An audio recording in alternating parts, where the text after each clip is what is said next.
के बोर्ड पे ध्यान देंगे। सो AS 28 का नाम है इम्पेयरमेंट ऑफ एसेट्स। ये एएस करने से पहले अपने को AS 10 आना चाहिए। तो AS 10 का अगर रिवाइज करके रखते हैं और फिर AS 28 करते हैं तो अच्छा रहता। तो इम्पेयरमेंट ऑफ एसेट्स का मतलब क्या है? भाई जो भी आपका प्रॉपर्टी प्लांट एंड इक्विपमेंट है, आपने खरीदा था लेटेस्ट से 10 लाख रुपीज में, और आपने खरीदा था ईयर 0 में, और उसका जो लाइफ था लेटेस्ट से 5 इयर्स था, सैलवेज फॉर एग्जाम्पल 0 था। ठीक है, तो आपका डेप्रिसिएशन हर साल कितना आएगा? 2 लाख। तो ईयर 1 एंड में आपका एसेट का जो कैरिंग वैल्यू है वो हो जाएगा कितना? रुपीज 8 लाख। यस और नो? ईयर 2 एंड में एसेट का जो कैरिंग वैल्यू है वो हो जाएगा कितना? रुपीज 6 लाख। मगर ईयर 2 एंड में ना आपके एसेट के साथ कुछ ऐसा हुआ कि आपकी बुक्स में कैरिंग वैल्यू का मतलब क्या है? अपना बुक्स का वैल्यू। तो आपके बुक्स में तो 6 लाख रुपया है, लेकिन जब आप उस एसेट का पता किया मार्केट के अंदर, तो मार्केट के अंदर आपके एसेट का जो वैल्यू है वो बता रहा है कि भाई 3 लाख ही है। तो आप खुश होएगा कि दुखी होएगा? दुखी होएगा, क्योंकि आपके बुक्स में जिसको आप 6 लाख रुपए का समझ रहे हैं वो एक्चुअली कितने का है? 3 लाख का है। तो दुख की बात है। और इस दुख को हम लोग क्या बोलते हैं? इम्पेयरमेंट। तो कितने से दुख होएगा? 3 लाख रुपया। 6 lakh minus 3 lakh. Late us से मार्केट वाले बोलते हैं कि नहीं नहीं, वैल्यू जो है 4 लाख रुपया है। तो दुख कितने का होएगा? 2 lakh. 2 lakh rupees is the impairment. तो इम्पेयरमेंट ऑफ एसेट ऐसे नहीं कर सकते। इम्पेयरमेंट उसके कुछ कंडीशंस होता है तो ही हम लोग इम्पेयर कर सकते हैं। तो ये क्वेश्चन जब सॉल्व करेंगे हम लोग, तो पहले हम लोग कैरिंग वैल्यू को फाइंड करना रहता है। हर हर रिपोर्टिंग डेट में इम्पेयरमेंट होएगा ऐसा नहीं है। तो हम लोग को देखना पड़ता है कि कुछ इंडिकेटर्स ऑफ इम्पेयरमेंट मीट हो रहा है कि नहीं। वो क्या इंडिकेटर्स होता है वो हम लोग देखेंगे। तो कैरिंग वैल्यू जो है आपका लेटेस्ट से 6 लाख रुपीज है, और जो मार्केट वैल्यू है उसको हम लोग बोलते हैं नेट सेलिंग प्राइस। क्या बोलते हैं? Net selling price. Net selling price का मतलब है fair value minus cost to sell. Fair value minus cost to sell. जैसे आपको आपका प्रॉपर्टी बेचने का है, तो प्रॉपर्टी 1 करोड़ में बिक रहा है, लेकिन बेचने के लिए ब्रोकर रखा ना, ब्रोकर ने 2% ले लिया, 2 लाख। तो आपका नेट सेलिंग प्राइस कितना है? 98 लाख। वैसे अगर हमको एसेट बेचने का है, तो एसेट बिक रहा है 4 लाख में, लेकिन बेचने का जो प्राइस है वो है फॉर एग्जाम्पल 40,000। तो मेरा नेट सेलिंग प्राइस कितना आएगा? 3,60,000। लेकिन एक और अमाउंट लेके आएंगे हम लोग, उसको बोलते हैं वैल्यू इन यूज। अगर ये एसेट को हम कंटिन्यू करेंगे ना, अगले 4 साल, अगले 5 साल, तो जैसे हमने एसएफएम में, एफएम में सीखा, present value of future cash flow.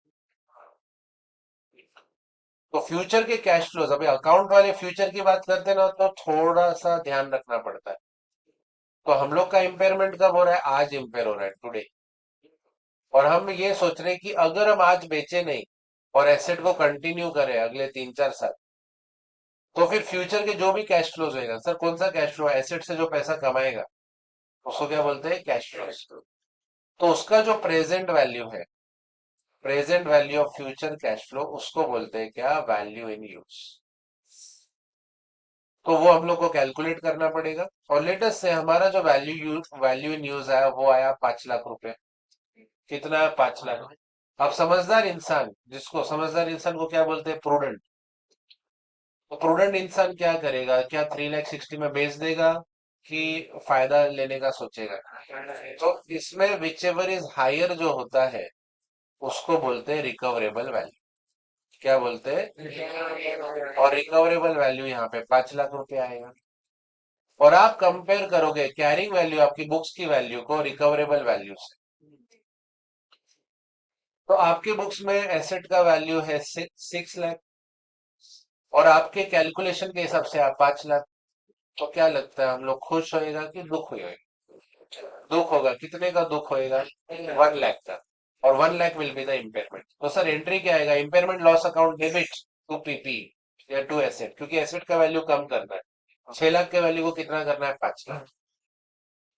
अगर यहाँ पे वैल्यू इन यूज लेटेस्ट से 7 लाख रुपए आता है, 7, तो यहाँ पे 7 आएगा। तो 7 अगर आएगा तो फिर तो इम्पेयरमेंट होगा नहीं, तो फिर तो खुशी की बात है, रिकवरेबल वैल्यू ज्यादा है, तो फिर इम्पेयरमेंट नहीं होगा। ऐसा अपने को देखना। तो इन शॉर्ट एक शॉर्टकट सिस्टम हो जाता है कॉन्सेप्ट के साथ ही, कि कैरिंग वैल्यू हम लोग फाइंड करेगा। इसके लिए आपको बेसिक नॉलेज चाहिए डिप्रिसिएशन का। उसको हम लोग कंपेयर करेंगे रिकवरेबल वैल्यू से, कि भाई हमारा एसेट का रिकवरेबल वैल्यू कितना। मार्केट में बेचने जाएंगे तो नेट सेलिंग प्राइस, या फिर अगर यूज करना है तो value in use, present value of future cash flow. दोनों अमाउंट को कंपेयर किया जाएगा, और विच एवर इज हाई, फिर ये दोनों अमाउंट को कंपेयर करेंगे। लेटर से यहाँ पे अगर मैं लिखता हूँ 10 लाख रुपीज, और रिकवरेबल वैल्यू के यहाँ पे मैं लिखता हूँ 8 लैक्स। तो ऐसा सोचने का, भाई मेरे पास जो मोबाइल है लेटर से 10 लाख रुपए का है या 10 हजार का है, लेकिन बेचने जा रहा हूँ तो 8 लाख 8,000 ही मिल रहा है, ऐसा सोचने का। तो रिकवर करने जा रहा हूँ तो 8 हजार ही मिल रहा है, मतलब 2 हजार का लॉस हो जाएगा। तो जो 2 हजार का लॉस है उसको बोलेंगे इम्पेयर। इम्पेयर का मतलब एसेट का वैल्यू को गिराना। तो डेप्रिसिएशन भी गिराता है, लेकिन डेप्रिसिएशन भी एक जजमेंट होता है, एस्टिमेट होता है। डेप्रिसिएशन भी फ्यूचर को लेके एस्टिमेट होता है कि एसएलएम करे कि डब्ल्यूडीवी करे। तो हम लोग क्या करते हैं, हमारा एस्टिमेट थोड़ा ऊपर नीचे होता है, तो उस हिसाब से इम्पेयरमेंट करते हैं। अब इम्पेयरमेंट के, ऐसा नहीं बात बात में इम्पेयरमेंट करने का, इम्पेयरमेंट के कुछ कंडीशंस होते हैं जिसको हम लोग इंडिकेटर्स भी बोलते हैं। वो रहेगा तो ही इम्पेयर करते हैं। Enterprise should assess at each balance sheet date, हर बैलेंस शीट डेट, ऐसा रोज रोज नहीं, कि भाई there is any indication of impairment or not, there is any indication of impairment or not, क्या एसेट का वैल्यू गिर रहा है कि नहीं। Asset is impaired when the carrying amount, let us say 10 lakh रुपया, exceeds the recoverable amount. Recoverable amount कितना है, 8 लाख। तो फिर अपन क्या करते हैं, एसेट को इम्पेयर करेंगे। Indicators of impairment list is not exhaustive, इसका मतलब सिर्फ यही लिस्ट नहीं है, कुछ और भी कंडीशन हो सकते हैं। तो इंटरनल सोर्स का मतलब क्या, लेटेस्ट से आपका एसेट डैमेज हो गया, कार का एक्सीडेंट हो गया, तो वो क्या हो गया, इम्पेयर हो गया। एक्सटर्नल सोर्सेस मतलब आपके एसेट का जो वैल्यू है मार्केट में कम हो गया। फॉर एग्जाम्पल अंकित का सिगरेट बनाने का फैक्ट्री है। क्या बनाने का फैक्ट्री है, सिगरेट, पर गवर्नमेंट ने सिगरेट बैन कर दिया, तो उसके जो फैक्ट्री के मशीन्स वगैरह वो कुछ काम के नहीं रहे। तो वो क्या हो गया, एक्सटर्नल इंडिकेटर। तो ड्यूरिंग द पीरियड एसेट का market value has been decline significantly. Significantly word use करने को आना चाहिए आपको। नॉर्मल डिक्लाइन नहीं हुआ, सिग्निफिकेंट डिक्लाइन हुआ। Significant changes with an adverse effect on the enterprise have been taken place during the period or will take place in the near future in the technological, market, economic or legal environment. Market interest rate have increase during the period, अभी market interest rate increase होएगा तो आपका जो value news है ना वो कम हो जाएगा। हम लोग ने एफएफ सब्जेक्ट में सीखा था कि अगर आपके फ्यूचर कैश फ्लोज का डिस्काउंटिंग फैक्टर ला रहे हैं 1/1.10, 10%, और अगर आप करते हैं 1/1.20, यानी कि अगर डिस्काउंटिंग फैक्टर 10% से लेटेस्ट से 15% हो जाता है, तो अगर इंक्रीज इन डिस्काउंटिंग फैक्टर होता है तो आपके जो present value of cash inflows है वो क्या होते हैं, डिक्रीज होते हैं। वो अपन देखेंगे वापस। The carrying amount of the net assets of the reporting enterprise is more than its market capitalisation. तो ये सब एक्सटर्नल रट्टा नहीं मारना, सिर्फ समझने के लिए बता रहे। फिजिकल डैमेज हो गया, एक्सीडेंट हो गया, या तो आपका एसेट पुराना हो गया, और significant changes with an adverse effect हुआ है। Evidence is available from internal reporting that indicate that economic performance of asset, जैसा सोचा था वैसा नहीं चल रहा है मशीन, तो इसको क्या बोलते हैं, इंटरनल। तो ऐसे कुछ कंडीशंस होएगा तो ही हम लोग इम्पेयर कर सकते हैं, अदरवाइज हम लोग इम्पेयर नहीं करेंगे। तो पहला क्वेश्चन देखते हैं, मस्ट क्वेश्चन है, मास्टर क्वेश्चन है, मॉड्यूल क्वेश्चन नंबर 1। फिर give the following estimates of the cash flow. अभी एस्टिमेट दिया, क्यों दिया, ताकि प्रेजेंट वैल्यू निकाल सके of the future cash flow. उससे क्या मिलेगा अपने को, value in use. Discount rate भी दे दिया, तो ये तो एसएफएम का क्वेश्चन हो गया, कैपिटल बजटिंग का। तो यहाँ से लेके इधर तक मैं आपको जो भी डेटा दिया है वो आपको दिया है ताकि आप वैल्यू इन यूज कैलकुलेट कर सको। उसके बाद आपको वह हिस्ट्री बताया एसेट का कि भाई आपने जो एसेट को परचेज किया था वो किया था 1 जैन 2020। इसमें एक काम करते हैं, डेट्स अपन बराबर से लिख देते हैं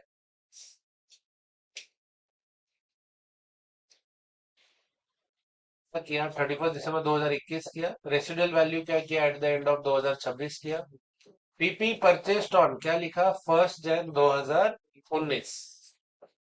और नेट सेलिंग प्राइस किया ऑन 31 दिसंबर 2021 और कैलकुलेट ऑन 31 दिसंबर 2021। ठीक है ना। नीचे एक नोट भी दिया वो लोग ने, the year 20XX is the immediate preceding year before the year 2020। तो इसके लिए वैसा किया। एग्जाम में डेफिनेटली एक्स एक्स यूज नहीं करेंगे वो लोग, आपको डेट्स देंगे। तो अपने को मेन काम क्या करना है, कैरिंग वैल्यू को हम लोग कंपेयर करते हैं। Carrying value of the asset को किससे कंपेयर करते हैं, रिकवरेबल वैल्यू से। और हमको ये सारी चीजें कौन सी डेट पे करनी है, क्वेश्चन ने अपने को बताया भी है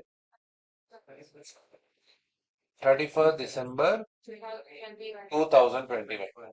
तो जो भी आपका कैरिंग वैल्यू आएगा वो हम लोग कंपेयर करेंगे किससे, रिकवरेबल वैल्यू। रिकवरेबल वैल्यू में दो चीज आता है, वैल्यू इन यूज आता है जो अपने को फाइंड करना है। वो कैसे फाइंड करेंगे, present value of future cash flows. और एक आएगा आपका कौन सा, net selling price. I think net selling price आपको दे दिया है।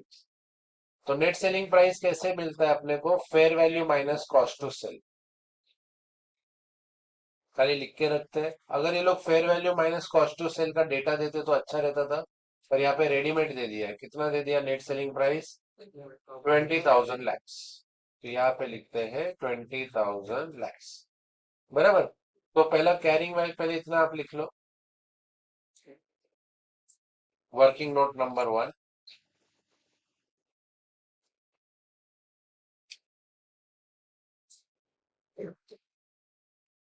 इसके लिए अमाउंट लिखने के लिए जगह रखना,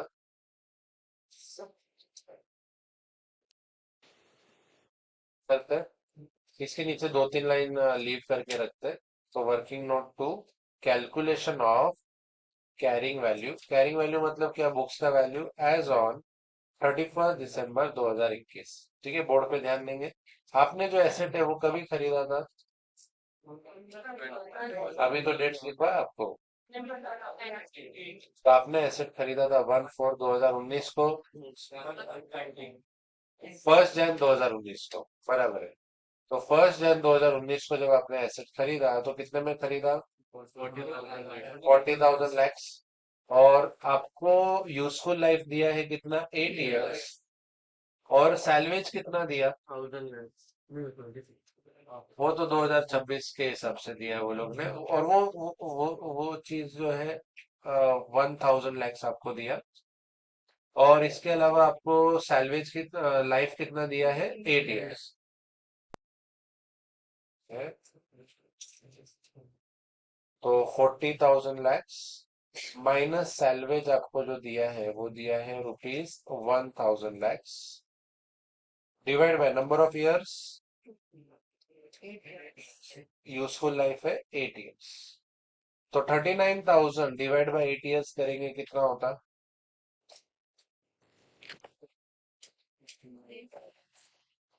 4875 होता है।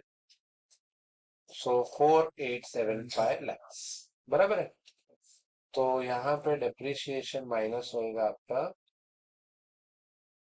4875 लैक्स। और फिर 1 जैन 20 को आपको एक वैल्यू आएगा, फिर उसके बाद वैल्यू आएगा कभी 1 जैन 21 को। लेकिन अपने को कहाँ पहुंचने का है, हमको पहुंचना है 31 दिसंबर 2021। ध्यान रखना ये बात, बहुत बेसिक सा चीज है, पर गलती हो गया तो पूरा सम रॉन्ग हो जाएगा। तो तीनों साल SLM method of depreciation follow कर रहे हैं। तो तीनों साल आपका डेप्रिसिएशन माइनस होगा 4875, 4875, 4875। तो 40,000, 4875 इंटू 3 इयर्स, 1465 माइनस 40,000। तो आपका कैरिंग वैल्यू आना चाहिए 25,375 lakhs. 25,375 lakhs. This is your carrying value. अब ये कैरिंग वैल्यू को अपन यहाँ पे लिख देंगे. बराबर है. अब अपने को वैल्यू इन यूज कैलकुलेट करना. दोनों वैल्यू इन यूज में नेट सेलिंग प्राइस और वैल्यू इन यूज में विच एवर इज हायर रहेगा वो बन जाएगा क्या अपना रिकवरेबल वैल्यू. कितना लिखा आप लोगों ने. ठीक है.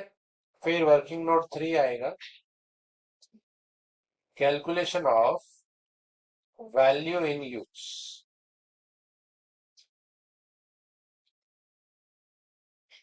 और उसको उसको लेके अपने को काफी डेटा दिया हुआ है. तो ये अपना एक बेसिक क्वेश्चन हो जाएगा एफएम सब्जेक्ट का टाइम वैल्यू ऑफ मनी का. तो ऐसा टेबल बन जाएगा. और अगला 5 साल का डेटा दिया देखो 2022 लिखा है ना इधर. तो आप ईयर भी लिख सकते हैं या फ्यूचर ईयर से 1 2 3 4 5. सैलवेज रहेगा तो 2 बार आएगा. Fifth year. और फ्यूचर के आपको कैश फ्लोज दिया है. पहले साल का कितना दिया वो लोगों ने. 4,000 lakhs. दूसरा साल 6,000. फिर 6,000. बाद में 8,000. बाद में 4,000. और सैलवेज आपको दिया है कितना 1,000. बराबर है.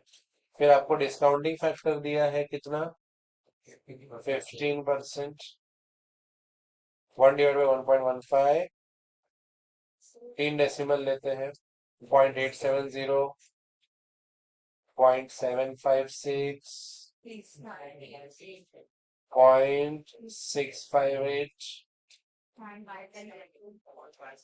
0.572. 0.497. 0.497 सैलवेज. फिफ्थ ईयर है ना वो. तो 0.497. 0.497. और फिर डिस्काउंटेड कैश फ्लोस मल्टीप्लाई करेंगे. तो हम लोग एसएफएम में इसको बोलते थे पीवीसीआई.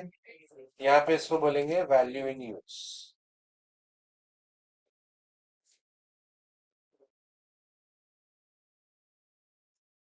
यहाँ पे बोला जाएगा वैल्यू इन यूज.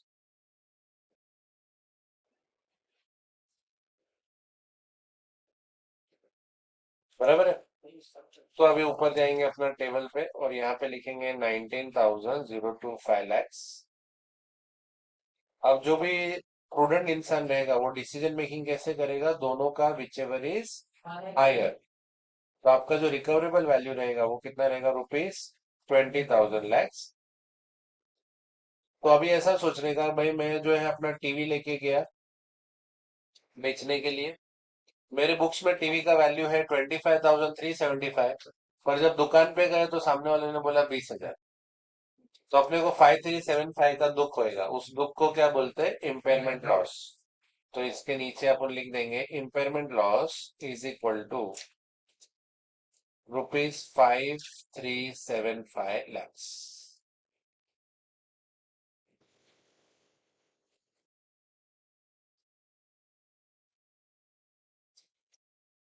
बराबर है.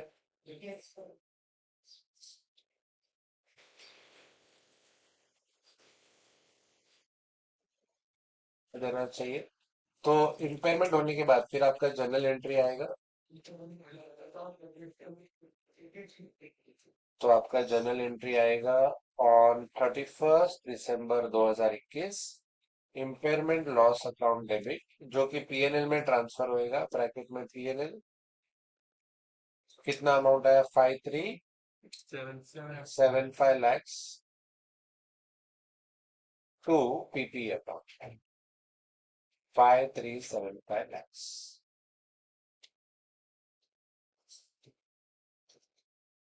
टू फिक्स एसेट भी लिख सकते हैं.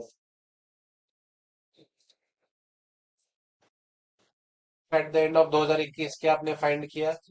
यस सर किया ना फाइंड. मेहनत किया ना अपने 25,375 lakhs फाइंड किया.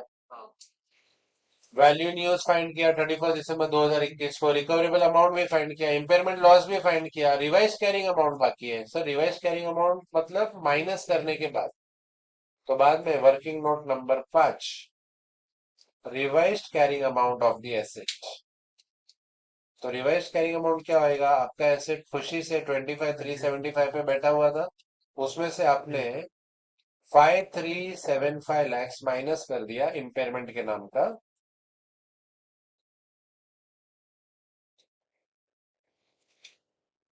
तो आपका जो रिवाइज कैरिंग वैल्यू है वो हो गया कितना? 20,000 लैक्स। ये कब किया आपने? 31 दिसंबर 2021 को। बराबर है। और लास्ट में आपको क्या पूछा? Depreciation charge for the year 2022, अगला साल का बात कर रहे हो वो लोग। तो depreciation for next year, that is 2022। सो 20,000 लैक्स था 31 दिसंबर 2021 को। तो अगला साल जब डेप्रिसिएशन आएगा तो कैसे आएगा? ₹20,000 लैक्स माइनस सैलवेज तो 1,000 लैक्स है। अभी रिमेनिंग लाइफ कितना है? 8 साल था ना टोटल लाइफ, उसमें से 3 साल का आपने ऑलरेडी अकाउंटिंग कर दिया था। तो remaining life divide by remaining life 5 years. So 19,000 divided by 5. 3,800 lakhs will be your appreciation per annum. और इसको हम लोग आंसर को बॉक्स बना देंगे।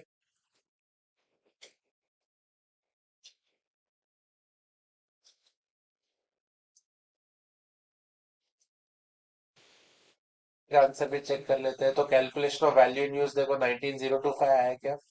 यस और नो? कैरिंग अमाउंट 25,375 और आपका जो इम्पेयरमेंट लॉस है that is 5,375। Revise carrying amount 20,000 lakhs और डिप्रिसिएशन कितना आया? 3,800। ओके, मास्टर क्वेश्चन था। मॉड्यूल क्वेश्चन तो बहुत ही सिंपल क्वेश्चन है, बी कैटेगरी क्वेश्चन है।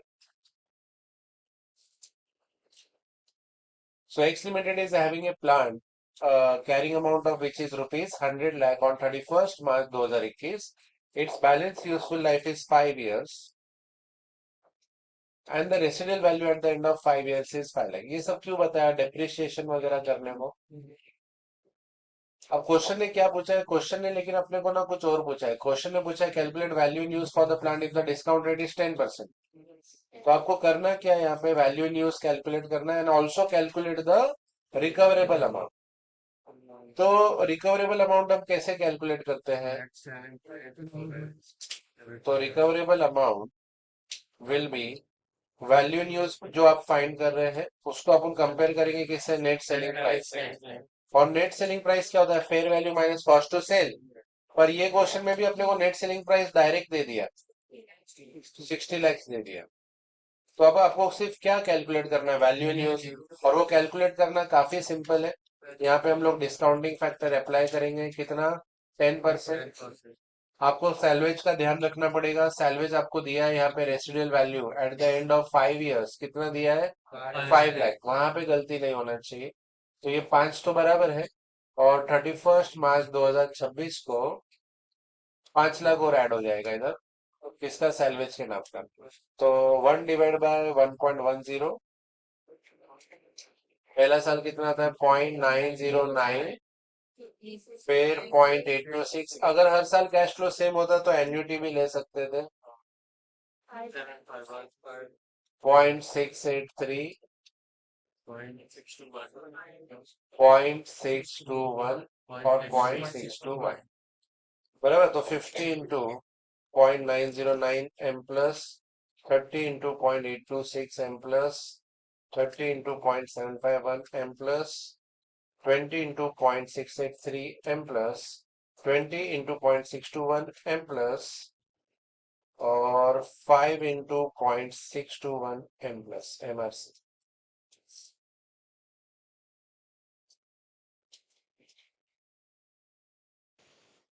21.945 lakhs। बराबर है।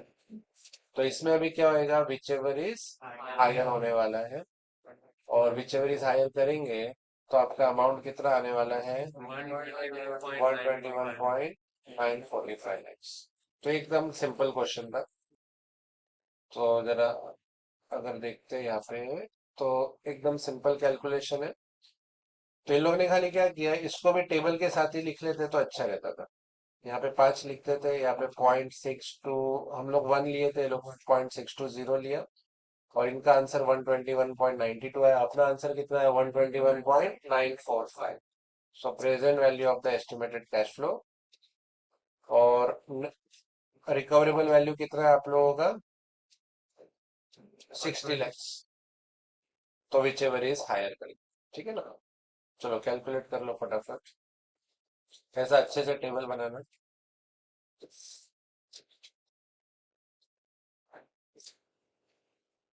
Module question 2।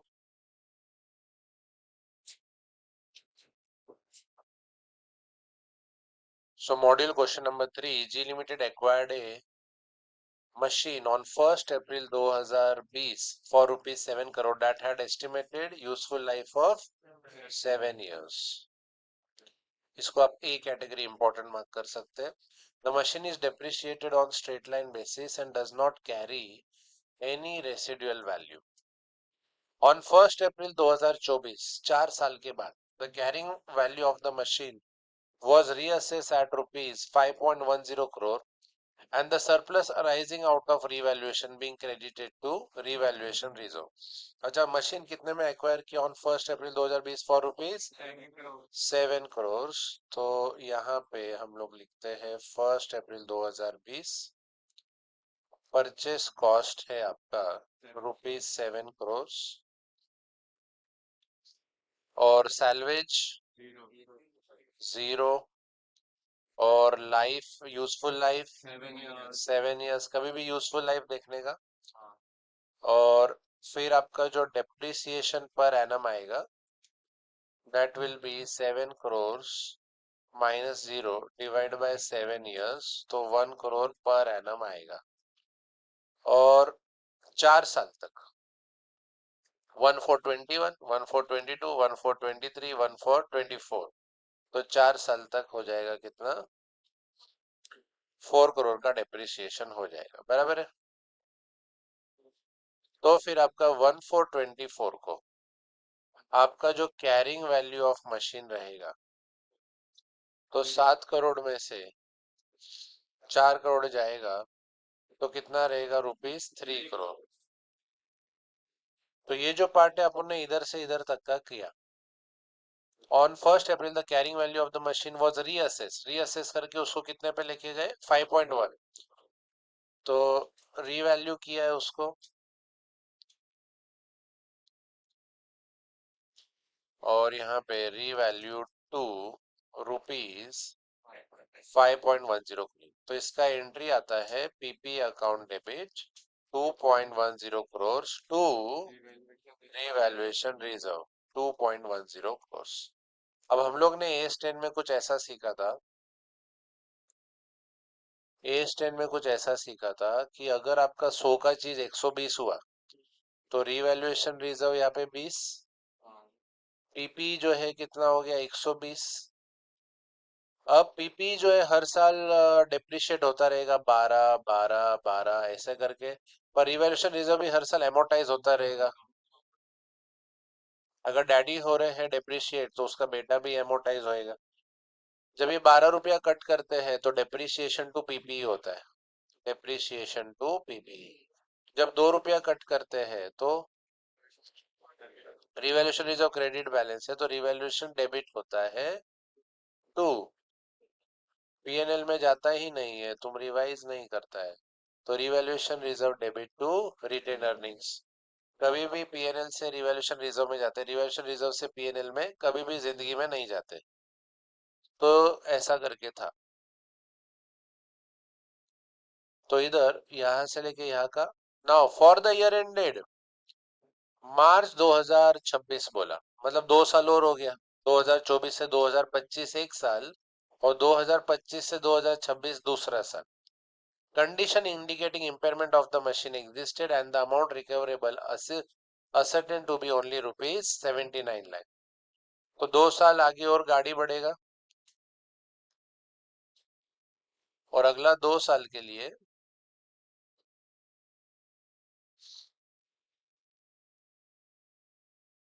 डेप्रिसिएशन आएगा, क्या लाइफ वगैरह कुछ चेंज होता?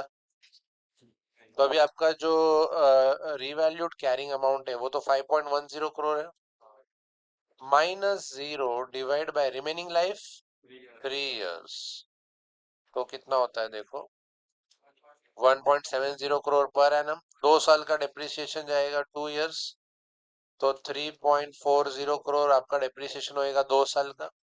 और यहाँ पे हम बैठ गए 31 मार्च 26 को।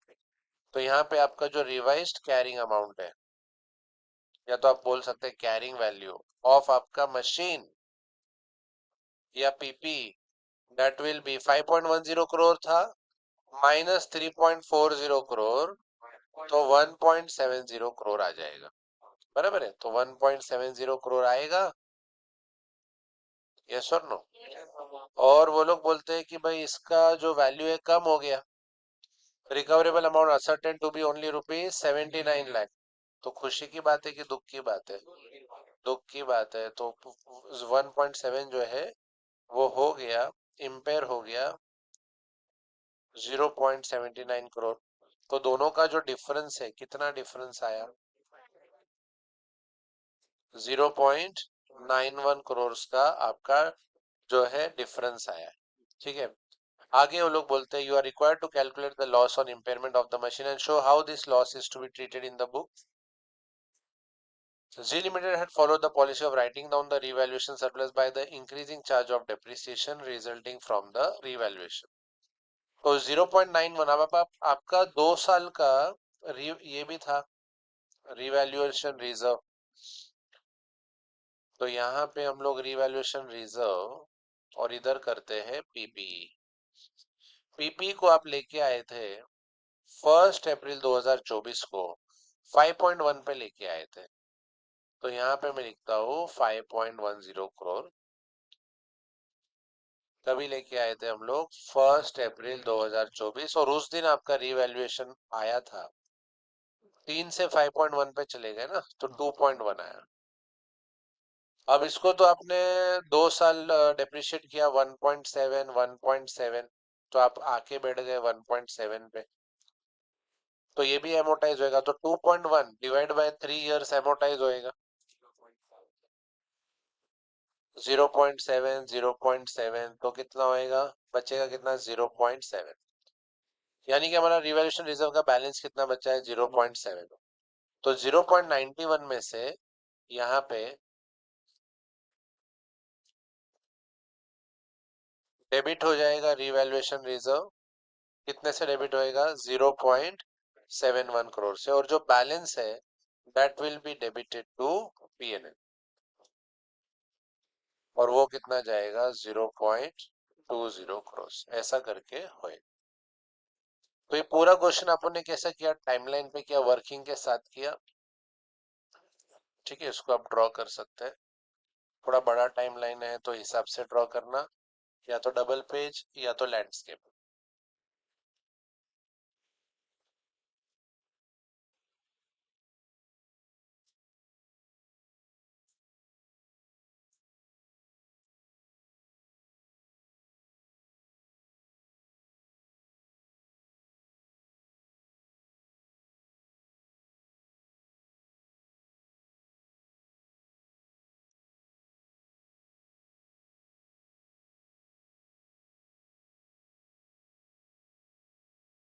वो 0.91 करोड़ का इम्पेयर हुआ, जिसमें से हमने चार्ज किया रिवॉल्यूशन रिजर्व को 0.70, उसके लिए दिखा देंगे।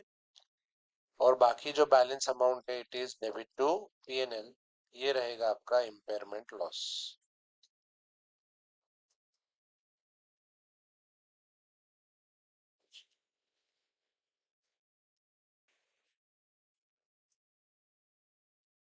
ऐसा बैलेंस शीट भी बना सकते हैं।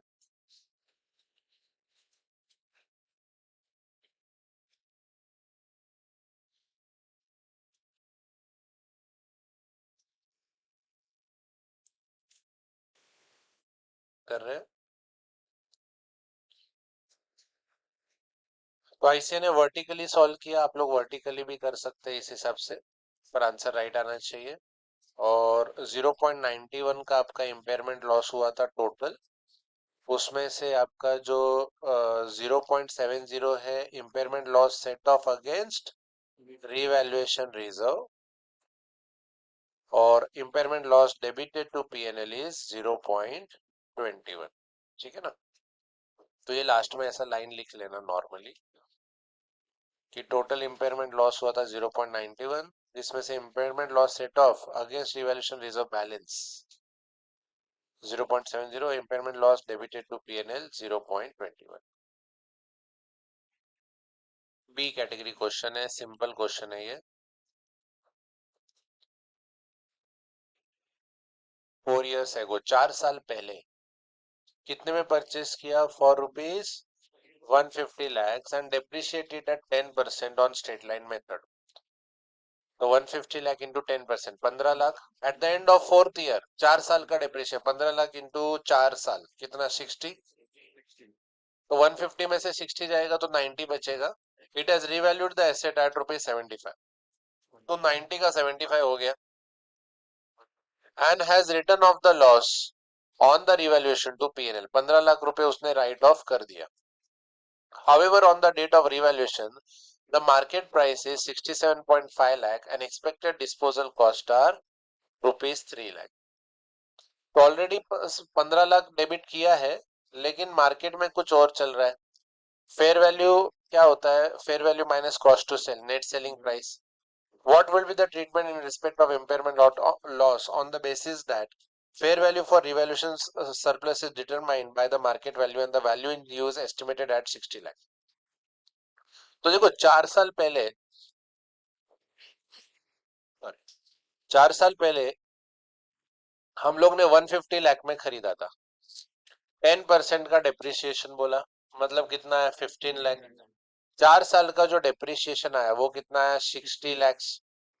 तो 150 में से 60 लाख माइनस किया तो आज के दिन 90 पे बैठे हुए हैं। अब हम लोग ने उसको ऑलरेडी 75 पे लेके चले गए, तो 15 लाख का वो लोग ने बोला भाई you have charge to PNL. बात बराबर है। अब ये जो है ना हमारा रिवाइज्ड कैरिंग वैल्यू है। कैरिंग वैल्यू को हम लोग किससे कंपेयर करते हैं? Recoverable value. रिकवरेबल वैल्यू में दो चीजें आती है, वैल्यू इन यूज जो कि आई थिंक 60 लाख दिया है, और net selling value. Net selling price मतलब fair value minus cost to sell, और वो आपने हाईलाइट किया। फेयर वैल्यू 67.5 है, जो मार्केट वैल्यू है वो फेयर वैल्यू है। 67.5 में से 3 माइनस करेंगे तो सर कितना आएगा? 64.5 आएगा। विच एवर इज हायर लेंगे तो इधर आएगा 64.5। अब ये दोनों को अगर कंपेयर किया जाए तो खुशी की बात है कि दुख की बात है? आपके हिसाब से 75 का चीज होना चाहिए, आप मार्केट में बेचने को गए तो 64.5 दे रहे, तो आप सैड हो जाएगा। कितने से सैड हो जाएगा? 10.5 से सैड हो जाएगा। तो 10.5 lakh will be the impairment loss. Actually अगर देखा जाए ना, इम्पेयरमेंट लॉस इधर 15 भी है और 10.5 भी है, पर आईसीए ने उसको वैसा नहीं सोचा, उसने खाली 10.5 का इम्पेयरमेंट लिया। इट इज लाइक आपका मोबाइल आपने 30,000 में खरीदा था, अब आपको वो मोबाइल बेचने का है, तो कुछ तो इम्पेयरमेंट आपने मन में ही कर दिया उसको 20। तो 10 तो आप इम्पेयर करके गए मार्केट में, पर मार्केट में गए तो सामने वाले ने बोला नहीं नहीं 15 ही मिलेगा, तो थोड़ा इम्पेयरमेंट आपका मन का हो गया और थोड़ा जो है मार्केट की वजह से हो गया। तो ये क्वेश्चन था। तो आपको लगता था 90 है, बुक्स पर 90 बताता था, पर आपके मन में आया नहीं नहीं 75 है, तो 15 तो आपने खुद ही कर दिया और बाकी जो है वो दुनिया ने करा दिया। तो 10.5 इज द इम्पेयरमेंट लॉस। तो सिंपल क्वेश्चन है ये। तो सबसे पहले तो अपने को कैलकुलेशन बताना पड़ेगा। मैंने ईयर -4 लिखा, 4 साल पहले, आप ऐसा भी लिख सकते हैं 4 years एगो, परचेस कॉस्ट 150, फिर 4 साल का depreciation, downward revaluation charge to PNL 15 lakh, तो रिवाइज कैरिंग वैल्यू कितना है? रुपीज 75। फिर इसके नीचे अपन वो कंपैरिजन करेंगे। वर्किंग नोट 1, नीचे आएगा वर्किंग नोट नंबर 2। तो revise carrying value 75 lakh, recoverable value 64.5 lakh, therefore impairment loss will be, impairment loss is equal to rupees कितना? 10.50 lakhs।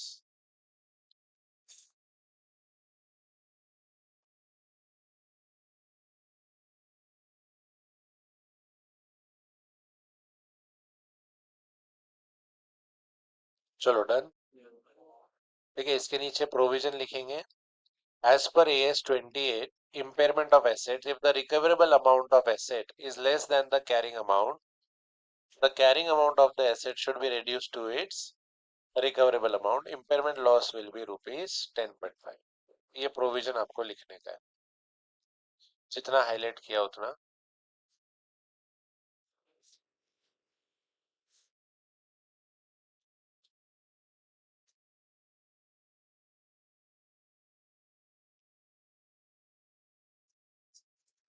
ये एक सिंपल क्वेश्चन है, बी कैटेगरी है। Venus has a fixed asset which is carried in the balance sheet as on 31st March 21 at rupees 500 lakh. As at that date, the value in use is rupees कितना 400 lakh and net selling price is 375 lakh। दे दिया। आपको सिर्फ बताना है क्या impairment loss. तो यहाँ पे कौन सा क्वेश्चन कर रहे हैं हम लोग, टीवाई के क्वेश्चन नंबर 3 पेज नंबर 2। तो आपको कैरिंग वैल्यू कितना दिया है 500 लैक्स, और इसको हम लोग कंपेयर करते हैं रिकवरेबल वैल्यू से, वो कितना, तो वैल्यू इन यूज आपको दिया है 400 लैक्स और नेट सेलिंग प्राइस आपको दिया है 375 lakhs, whichever is higher. Prudence बोलता है विच एवर इज हायर मतलब 400 लाख, तो आपका जो इम्पेयरमेंट लॉस आएगा that will be rupees 100 lakhs. फिर जनरल एंट्री आएगा impairment loss account debit to PP और PNL टू इम्पेयरमेंट लॉस, वो उधर ट्रांसफर हो जाएगा। ठीक है, तो लोग ने जनरल एंट्री पूछा and show how the impairment loss will be shown in the balance sheet. तो बैलेंस शीट में पीपी दिखाएंगे, उसमें से माइनस करेंगे इम्पेयरमेंट लॉस, तो अपने को, तो बहुत ही बेसिक क्वेश्चन है, सिंपल क्वेश्चन। पर AS 28, impairment of assets, if the carrying value is more than the recoverable value then there will be impairment, ऐसा प्रोविजन लिखना रहेगा।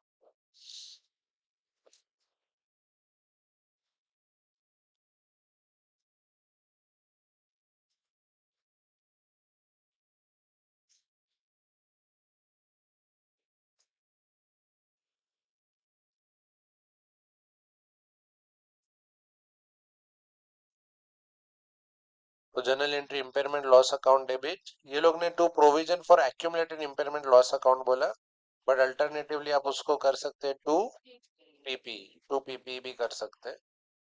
और नेक्स्ट है to PNL to impairment loss, फटाफट जनरल एंट्री पास करेंगे।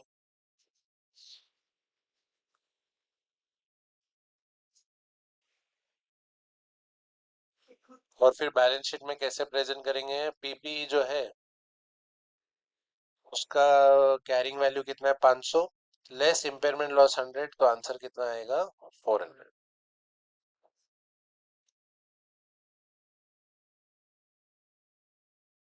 तो देखो क्या बोला टीवाई के question 5, from the following details find out the impairment loss, treatment of impairment loss, current year depreciation. Cost of asset 56 lakhs, useful life 10 years, salvage value nil. तो अगर इतनी की बात करें तो हर साल डेप्रिसिएशन कितना होएगा 5.6 लाख। लेकिन ये लोग बोला करंट कैरिंग वैल्यू 27.3 है, मतलब कुछ साल हो चुका है। Useful life remaining is 3 years, recoverable amount is 12 lakh, upward revaluation done in the last year बोल रहा है। इसका मतलब क्या है कि ये केस के अंदर कुछ ऐसा सिचुएशन है, बोर्ड पे ध्यान देंगे। ईयर 0 में जब आपने एसेट खरीदा ना, तो आपने कितने में खरीदा 56 लाख, लाइफ आपको कितना दिया 10 साल, सैलवेज आपको 0 दिया, तो आपको ईयर 6 तक डेप्रिशिएट करना है क्योंकि कुछ तो अपवर्ड रिवैल्यूएशन हुआ है। तो 56 माइनस 0 डिवाइड बाय 10 years 5.6 हर साल का डेप्रिसिएशन, मल्टीप्लाई बाय 6 years 33.6, एकदम जोश में 33.6, तो 56 में से 33.6 जाएगा तो कितना आएगा 20, 22.4 ये अपना कैरिंग वैल्यू ऑफ एसेट रहेगा ऑन ईयर 6 का एंड। और यहाँ पे अपवर्ड रिवैल्यूएशन हुआ कितने का, 14 का, यानी कि कितना हो गया, 36.4 लैक्स हो गया। बराबर है। अब 4 साल बाकी है, 6 साल तो हो चुका है, 10 में से 4 बाकी है, तो 36.4 माइनस 0 सैलवेज डिवाइड बाय 4 साल, 9.1। तो ईयर 7 का एंड पे कितना हुआ, 36.4 में से 9.1 जाएगा 27.3, और वही 27.3 आपको दिया हुआ है, वही 27 लेकिन 14 को कंसिडर करने के बाद। और 27.3 दिया है, लेकिन रिकवरेबल अमाउंट जो है जब आप एसेट को बेचने गए तो वो लोग कितना बोल रहे हैं, 12। तो दुख की बात है कि खुशी की बात है, दुख की बात है। कितना दुख हुआ, 15.3। 15.3 जो है इम्पेयरमेंट लॉस है, जिसमें से कुछ चीज डेबिट हो जाएगी रिवैल्यूएशन रिजर्व को, क्योंकि रिवैल्यूएशन रिजर्व का बैलेंस है, और कुछ चीज होएगा पीएनएल को। सर रिवैल्यूएशन रिजर्व में कितना होएगा, देखो 14 का हुआ था, हमने एस 10 के टाइम पे सीखा था कि अगर डैडी डेप्रिशिएट हो रहे हैं तो बेटा भी एमोटाइज होएगा। तो पीपी जो है उस दिन हो गया आपका 36.4,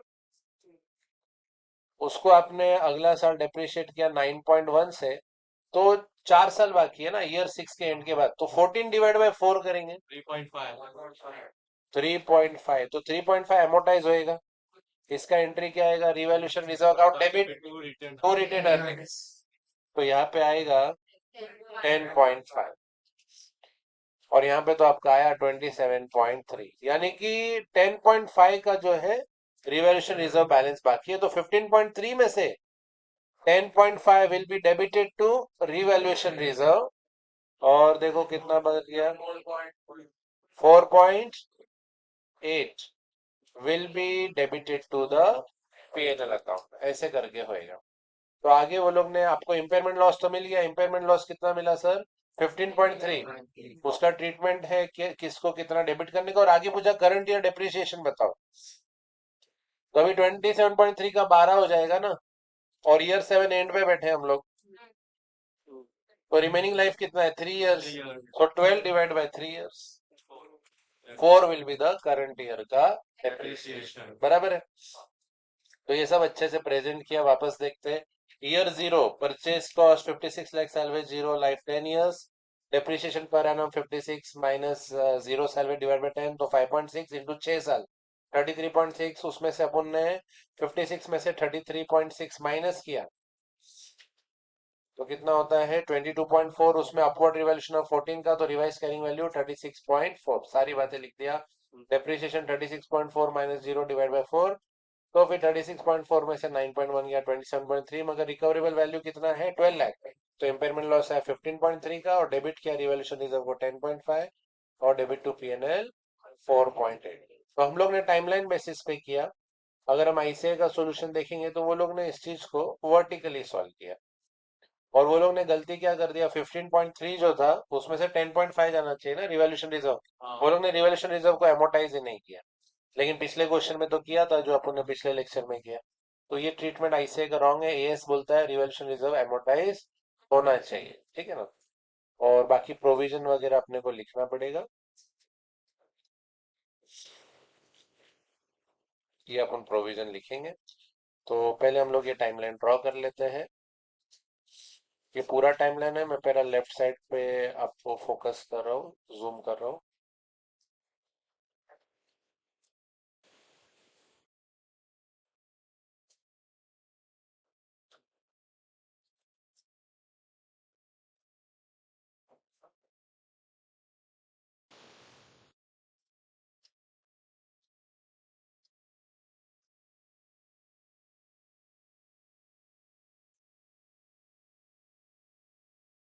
तो यहाँ पे हम लोग ने लिखा 15.3 में से debit to revaluation reserve 10.5 lakhs and debit to PNL balance amount. ICI के इसमें ये हम लोग खाली अपनी अंडरस्टैंडिंग के लिए लिख रहे हैं। आईसीआई ने बाय मिस्टेक डेबिट किया है सॉल्यूशन के अंदर कितना, 14 lakhs। मगर डेबिट करना चाहिए कितना, 10.5।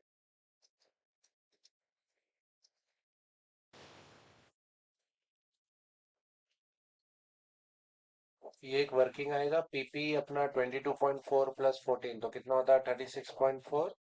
डेप्रिसिएशन 9.1 तो ईयर 7 एंड में 27.3। Revaluation reserve 14, 14 divide by 4 years तो 3.5 तो ईयर 7 एंड में कितना आएगा, 10.5।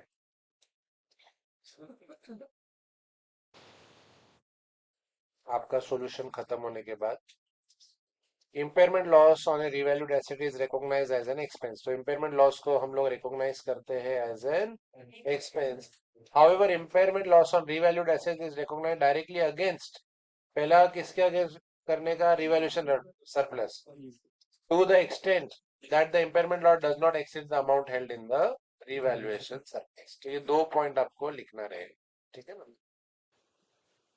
वॉज एक्वायर्ड 15 साल पहले, कितने में, at a cost of ₹5 crore, और its accumulated depreciation as a 31 March 2021 was ₹4.15। मतलब 15 साल का डेप्रिसिएशन कितना है, 4.15।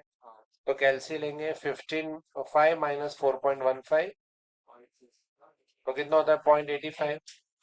Depreciation estimated for the financial year 21-22, मतलब अगला साल, is ₹25 lakh. Estimated net selling price as on 31st March 21 was 30 lakh, which is expected to decline by 20% by the end of next financial year.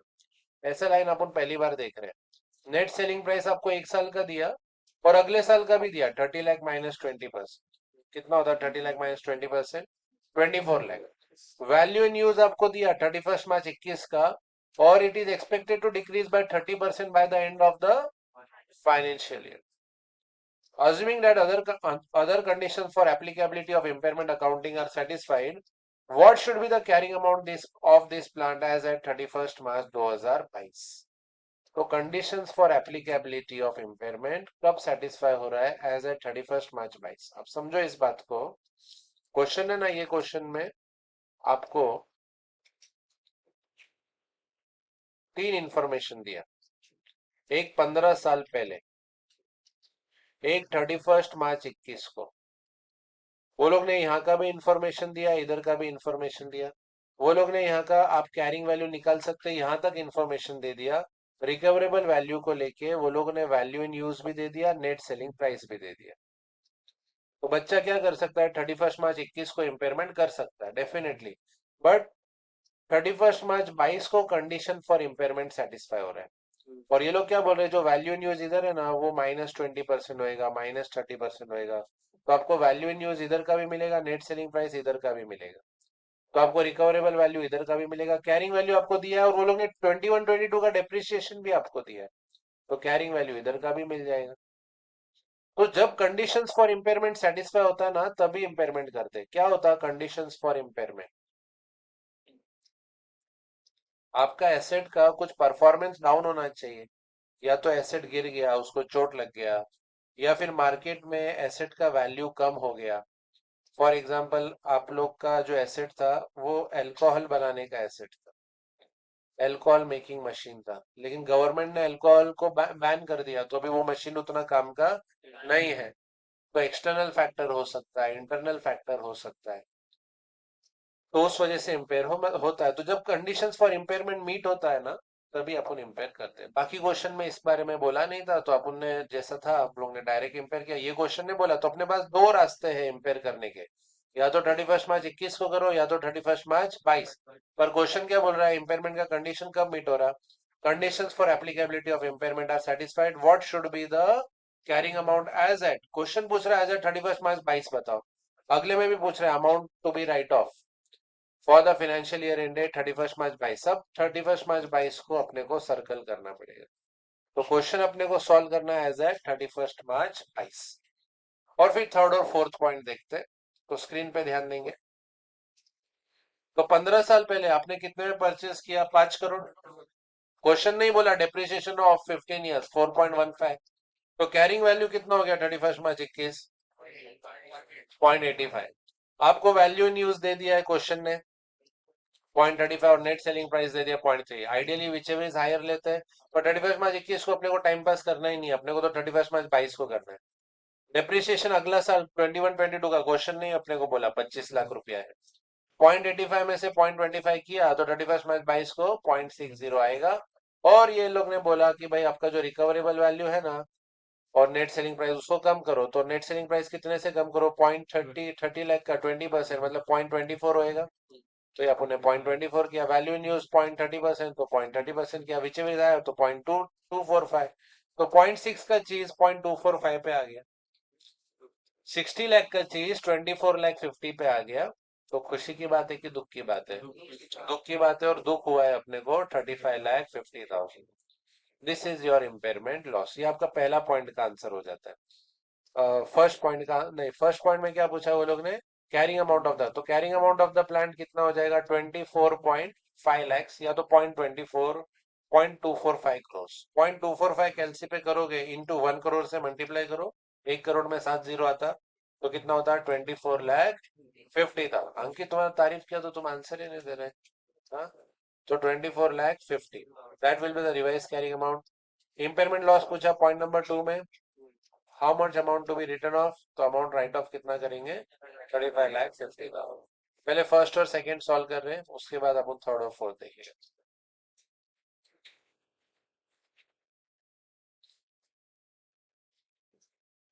एक note लिख लेते हैं, in this question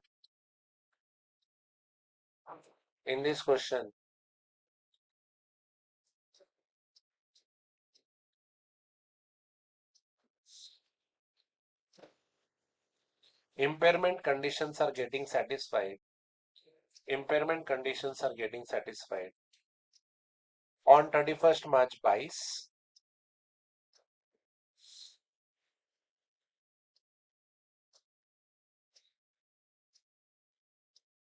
and question has asked us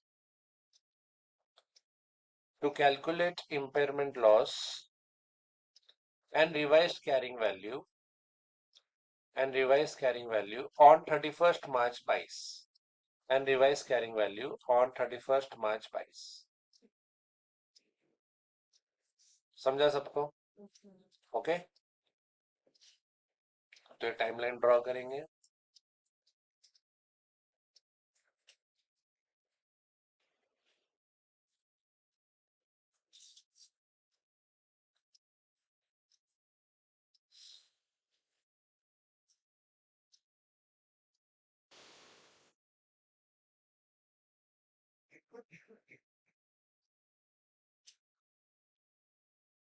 और third point में वो लोग क्या बोलता है, if the plant had been revalued 10 साल पहले एंड द करंट रिवैल्यू, क्या बोला, करंट रिवैल्यूएशन रिजर्व बोला, क्या बोल रहा है, करंट, अगर 12 लाख होता, how would you answer to question 1 and 2 above. तो आपका जो इम्पेयरमेंट लॉस है 35,50,000, उसमें से 12 लाख किसको डेबिट होता था, 35,50,000 में से 12 लाख डेबिट होता किसको, रिवैल्यूएशन रिजर्व को। और जो बैलेंस बच गया, बैलेंस कितना बच गया, 35,50,000 में से 12 लाख हटा देंगे, तो 23,50,000 will be debited to PNL account. तो वो अपना थर्ड पॉइंट हो जाएगा। ये आपका थर्ड पॉइंट का answer.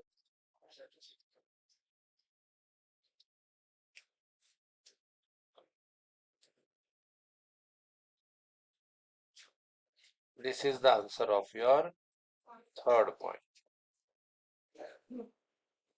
So debit to revaluation reserve 12 lakh or balance amount will be charged to PNL.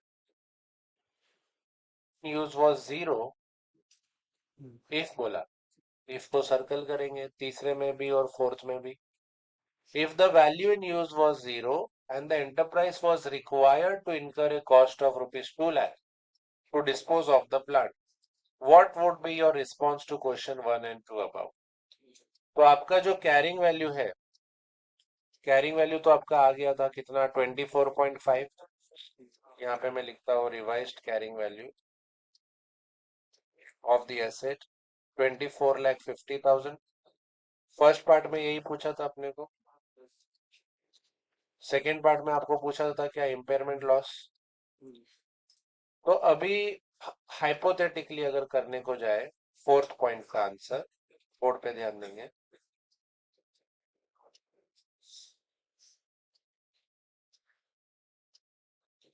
तो आपका कैरिंग वैल्यू तो 24,50,000 है, उसको अपन कंपेयर करेगा रिकवरेबल वैल्यू से। और रिकवरेबल वैल्यू में दो चीज आता है, वैल्यू इन यूज। क्वेश्चन ने वैल्यू इन यूज कितना दिया, 0। फोर्थ पॉइंट का क्वेश्चन बोलता है कि वैल्यू इन यूज वाज 0। और जब आप उसको बेचने गए नेट सेलिंग प्राइस भंगार वाले के पास, fair value minus cost to sell, तो फेयर वैल्यू तो कुछ भी नहीं है। ऊपर से वो बोल रहे हो उस मशीन को जमीन से निकालेगा ना तो 2 लाख रुपए का खर्चा होएगा। बोला कि नहीं, देखो, cost of rupees 2 lakh to dispose of the plant. वो आपको नहीं मिलने वाला है 2 लाख, वो आपको खर्चा करने का है, कॉस्ट है।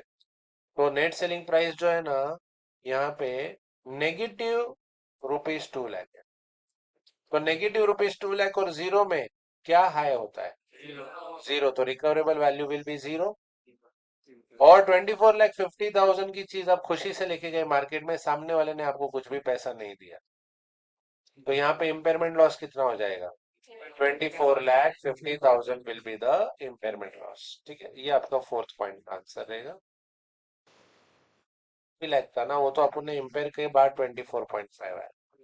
तो क्योंकि 1 को अप्लाई नहीं करना चाहिए, तो 64,50,000 आना चाहिए, सॉरी 64 लाख आना चाहिए। फर्स्ट को इग्नोर करना पड़ेगा, जो फर्स्ट पॉइंट है ना, तो उसको इग्नोर करना पड़ेगा। तो यहाँ पे आपका 31 मार्च 22 को कैरिंग वैल्यू कितना था, 0.60। वो इम्पेयरमेंट लॉस फर्स्ट और सेकंड का अपने को इग्नोर करना पड़ेगा, क्योंकि अपन ने रिकवरेबल वैल्यू गलती से क्या ले लिया, 24,50,000। 24,50,000 नहीं आएगा, 64 लाख आएगा। नहीं, 60 लाख आएगा, 60 लाख आएगा। और बाकी सब बराबर है। तो आपका जो इम्पेयरमेंट लॉस होएगा ना ये केस में, दैट विल बी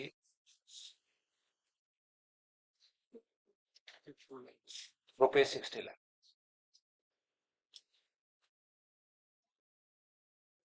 तो ये बहुत अच्छा क्वेश्चन था, ए कैटेगरी क्वेश्चन। इसका आंसर भी आपको दिया हुआ है, तो ये प्रोविजन अपने को लिखना पड़ेगा। For AS28, if the recoverable amount of asset is less than the carrying amount, the carrying amount of the asset should be reduced to recoverable amount and the reduction is an impairment loss। ये अपना point number 1 हम लोग लिखेंगे। अगर provision नहीं लिखा ना, तो 1 से 2 मार्क कट हो सकता है, ज्यादा स्ट्रिक्ट चेकिंग हुआ तो 3 मार्क भी कट हो सकता है। Impairment loss on revalued asset is recognized as expense in the statement of P&L। ये क्या हो जाएगा आपका पॉइंट नंबर 2। और फिर रिवैल्यूएशन का पॉइंट।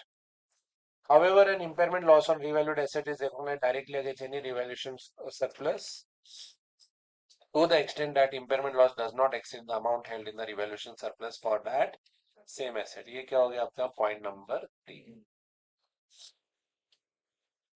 और आंसर देखो, ये लोग ने थोड़ा अलग स्टाइल में किया। पहले वाले का आंसर 24,50,000 आया, यस और नो। और दूसरे वाले का 35,50,000। तीसरा वाले का जो है amount charge to debit to revaluation reserve 12 lakh, amount charge to P&L 23.5, और लास्ट वाले का 60 लाख। बराबर है? तो वो आप लोगों ने सॉल्व किया अभी।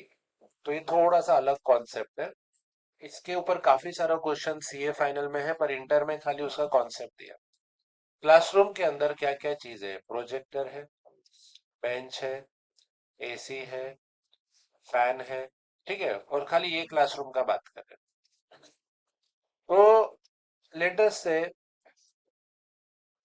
राहुल ने उधर बैठे बैठे बेंच के ऊपर कुछ लिख दिया, ठीक है ना, बैठे बैठे कुछ लिख दिया, तो बेंच इम्पेयर हो गया, यस और नो।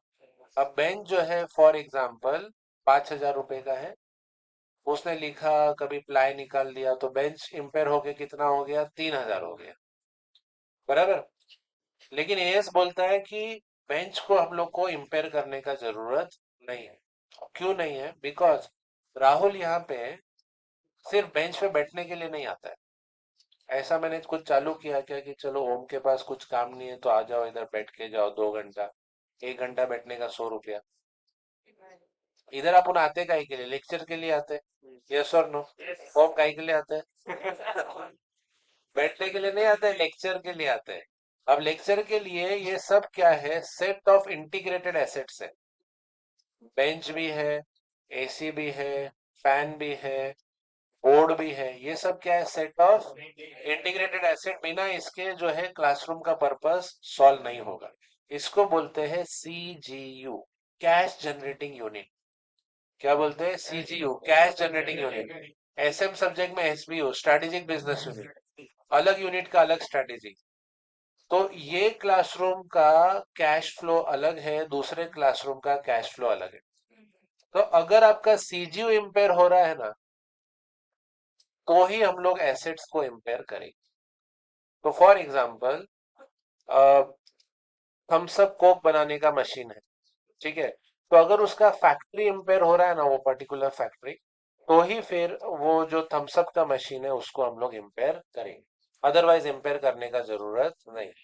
ये कौन बोलता है, AS20? ऐसा क्यों बोलता है, देखो, आपका क्लासरूम बहुत अच्छा चल रहा है, एक आधा बेंच में कुछ ऊपर नीचे हो गया, तो दैट डज नॉट मीन कि अपने को उसको इम्पेयर करने का जरूरत है।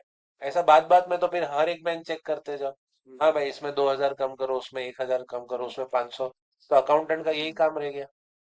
तो ऐसा नहीं होता है। तो आपको पहले चेक करने का कि आपका जो क्लासरूम है, जो आपका सीजीयू है, वो इम्पेयर हो रहा है कि नहीं, कैश जनरेटिंग यूनिट इम्पेयर हो रहा है कि नहीं। तो कैश जनरेटिंग यूनिट क्या होता है, आपके बहुत सारे सीजीयूज है, एक यूनिट का दूसरे यूनिट से कोई भी लेना देना नहीं। आपका मॉर्निंग बैच का आफ्टरनून बैच से कोई भी लेना देना नहीं। तो इसको बोलते हैं क्या, सीजीयू। अगर लेना देना है तो फिर वो दूसरा वाला भी आपका सीजीयू हो गया। तो कोई भी लेना देना नहीं है। अगर आपका बैच या आपका क्लासरूम या उन लोग का क्लासरूम इम्पेयर हो रहा है, तो सिर्फ वही इम्पेयर होएगा, आपके उस पर कोई फर्क नहीं आएगा। उसको क्या बोलते हैं, कैश जनरेटिंग यूनिट। तो ये थियोरेटिकल क्वेश्चन है जो अपने को दिया हुआ है इधर, टीवाई के।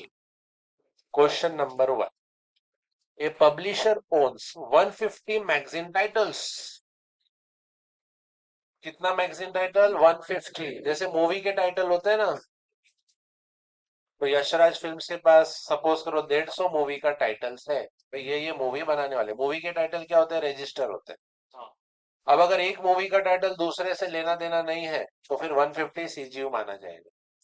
आउट ऑफ विच 70 वो लोग ने करण जौहर से परचेस कर लिया, एंड 80 जो है वो लोग ने खुद के आइडिया से बनाया।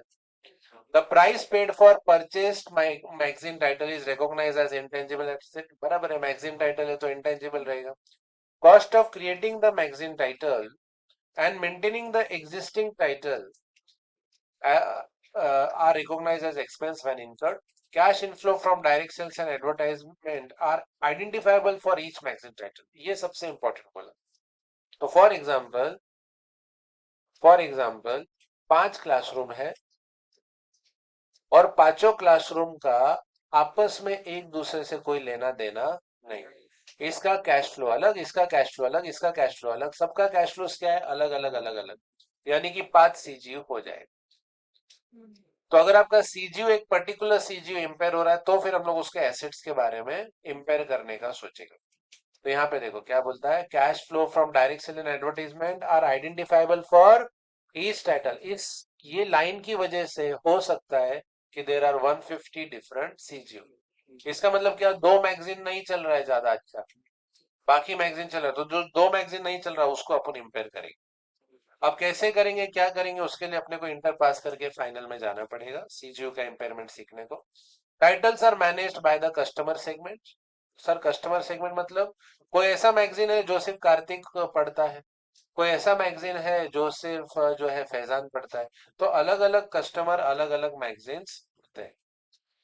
The level of advertisement income for magazine title depends on the range of titles in the customer segment to which the magazine title relates. Management has a policy to abandon the old title before the end of their economic life and replace them with new title for same customer segment. What is the CGU for individual magazine title?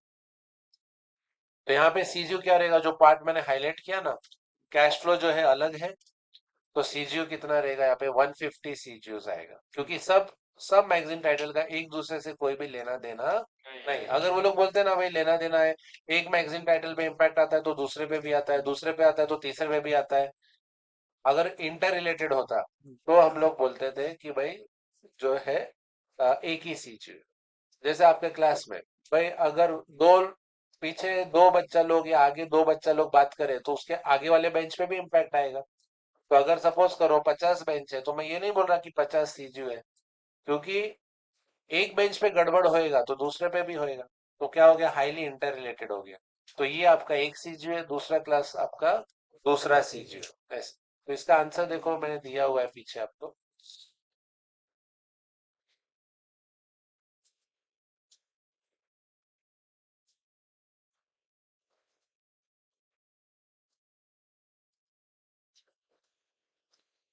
पीछे आपको इसका answer दिया हुआ है।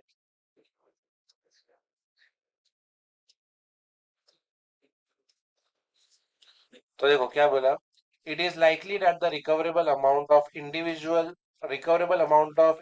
Magazine title can be assessed even though the level of advertisement income for title is influenced to a certain extent by other titles. Cash inflow from direct sales and advertisement are identifiable for each title. मतलब ये दो चीज बहुत अच्छा बोला। Recoverable amount each title का आपको asset हो सकता है, और cash inflow from direct sales भी आपका सेपरेटली असेस हो सकता है। आपका दूसरे टाइटल से कोई भी लेना देना नहीं, बाजू में लिख दो, एक टाइटल का दूसरे टाइटल से कोई भी लेना देना नहीं है। आपकी मेहनत आपके साथ, दूसरे की मेहनत दूसरे के साथ।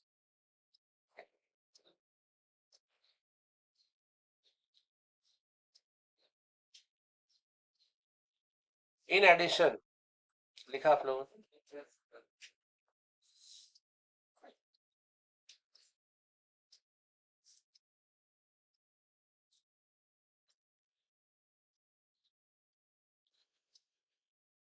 in addition, although the titles are managed by customer segment, decision to abandon titles are made on individual basis only. Decisions to abandon titles are made on individual title basis only. तो ICA का exam ले लो, हर बच्चे का अपना performance के base पे, individual performance पे उसका जजमेंट हुआ जाएगा। तो आईसीए के एग्जाम सेंटर पे अगर 50 लोग बैठा हुआ है तो 50 डिफरेंट सीजीयू, सबका असेसमेंट अलग तरीके से होएगा। Therefore, it is likely that individual magazine titles generate cash inflows that are independent of each other. वो बात अपन ने ऑलरेडी हिंदी में लिख दिया। एक टाइटल का दूसरे टाइटल से कोई लेना देना नहीं, मतलब independent of each other, and therefore each magazine title is a separate CGU. Very important. Each magazine title is a separate CGU. Cash generating unit. ये लिखना पड़ेगा आपको आंसर पॉइंट वाइज, हर पॉइंट के बाद एक लाइन छोड़ देने का।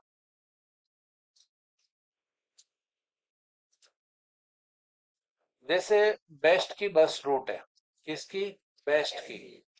अब बेस्ट वाले क्या करते हैं, सपोज बोरीवली जाने वाला बस जो है वहां पे बहुत बिजी रूट है, 25 बस जाता है दिन में। नायगांव की तरफ जो है एक ही बस जाता है, ठीक है। विरार की तरफ जो है 20 बस जाता है। वसई की तरफ जो है 30 बस जाता है। अब ये जो बसेस है ना आपस में इंटर रिलेटेड है, ऐसा किसने बोला क्वेश्चन। जहां पे लॉस हो रहा है तो भी हम लोग बस चला रहे हैं, क्योंकि ये क्या है, अपना बेस्ट का बस है। तो अगर क्वेश्चन बोल रहा है they are highly inter related, तो फिर एक सीजीयू माना जाएगा। अगर वो लोग बोलते हैं नहीं नहीं बोरीवली का नायगांव से कोई भी लेना देना नहीं है, तो फिर जितने अगर चार बोले तो चार सीजीयूज माना जाएगा। तो इन शॉर्ट बहुत ही सिंपल चीज है। अगर आपका सीजीयू का कैश फ्लो अलग है, अगर आपका सीजीयू का डिसीजन मेकिंग अलग है, तो फिर उसका दूसरे सीजीयू से कोई भी लेना देना नहीं है, तो हम लोग सेपरेट सीजीयू बोलेंगे। और अगर लेना देना है, जैसे बेंच का यहाँ पे एसी वगैरह ये सब हाईली इंटरकनेक्टेड है, तो ये मिला के क्या बोलते हैं अपन, सीजीयू, ठीक है ना। तो देखो टीवाई के क्वेश्चन टू एक आसान क्वेश्चन है। Asset does not meet the requirement on environment law which have been enacted, which have recently enacted. The asset has to be destroyed as per the law. कभी कभी होता है ना, कोई वायलेशन हुआ, कोई बिल्डिंग गलत जगह बन गया तो उसको तोड़ देते हैं। Now the asset is carried in the balance sheet at the end at rupees 6 lakh. तो ये क्या हो गया आपका कैरिंग वैल्यू। और estimated cost of destroying the asset is ₹70,000। तो जब भी हम लोग कोई भी एसेट को इम्पेयर करने का सोचते हैं तो कैरिंग वैल्यू जो कि आपको ₹6 लाख दिया हुआ है उसको अपन कंपेयर करते हैं किससे, रिकवरेबल वैल्यू। और रिकवरेबल वैल्यू में दो चीज आता है, वैल्यू इन यूज। अब वैल्यू इन यूज तो रहेगा ही नहीं, उसको तो यहाँ पे कुछ बोला नहीं तो जीरो है। और net selling price, net selling price होता है fair value minus cost to sell. और यहाँ पे क्या फेयर वैल्यू कुछ भी नहीं है, जीरो है, लेकिन डिसमेंटल का कॉस्ट दे दिया आपको। 70,000 इज द डिसमेंटल का कॉस्ट। तो इधर आपका आएगा कि क्या, -70,000, विच एवर इज हायर मतलब जीरो। ऐसा क्वेश्चन हमने किया भी था बीच में, आई थिंक टीवाई के क्वेश्चन 6 था। तो अब जब हम लोग कंपेयर करेंगे 6 लाख को कंपेयर करेंगे रिकवरेबल वैल्यू से, तो हम लोग को तो कुछ भी नहीं मिल रहा, तो हम लोग सैड हो जाएगा। और सैडनेस कितने का रहेगा, 6 लाख। तो हमारा आंसर आएगा इम्पेयरमेंट लॉस ऑफ ₹6 लाख, जिसका एंट्री क्या आएगा आपका, इम्पेयरमेंट लॉस अकाउंट डेबिट, जो कि आपका पीएनएल में जाता है, पीएनएल अकाउंट। वो आपका डेबिट हो जाएगा कितने से, 6 लाख से। और जो आपका एसेट का कैरिंग वैल्यू है, 2 एसेट लिखो या 2 पीपी लिखो, तो 2 पीपी कितना जाएगा आपका, 6 लाख। तो ये क्वेश्चन हल्का क्वेश्चन है, बी कैटेगरी क्वेश्चन है, एवरेज क्वेश्चन है। इसका आंसर शायद मैंने आपको दिया रहेगा।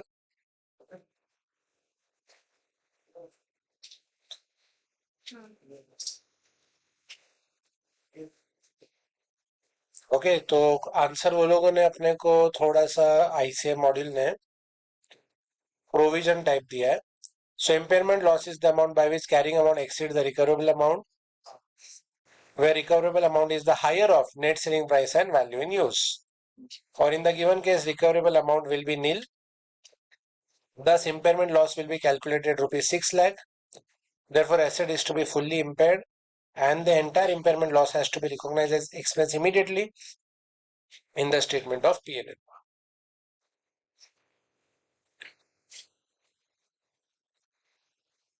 बराबर है। आगे वो लोग ने बोला when the amount estimated for impairment loss is greater than the carrying amount to which enterprise should recognize the liability, क्योंकि नेगेटिव आ रहा है ना, तो नेगेटिव का भी एंट्री करना पड़ेगा। Enterprise should recognize liability if and only if that is required by another AS. Another AS मतलब 29। 29 क्या बोलता है, अगर खर्चा होने वाला है तो उसका प्रोविजन बना दो।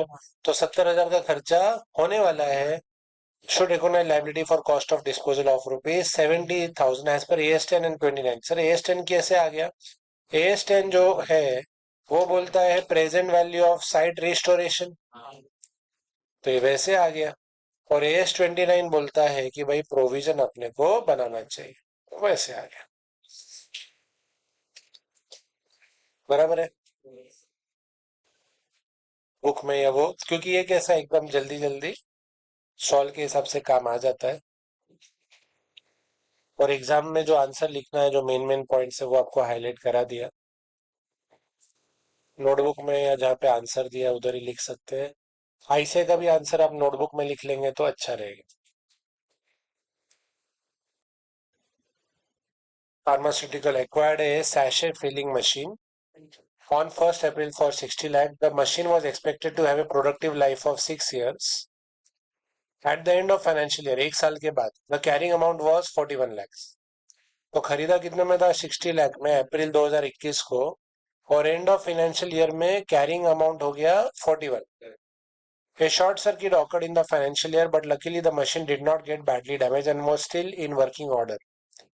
Now the machine was expected to fetch ₹36 lakh if sold in the market. तो ये आपको क्या दे दिया, NSP, net selling price. The machine by itself is not capable of generating the cash flows. ये सबसे important लाइन, मशीन खुद से cash flow generate नहीं कर सकता। However, the smallest group of assets comprising of this machine is capable of generating the cash flows of ₹54 crore per annum.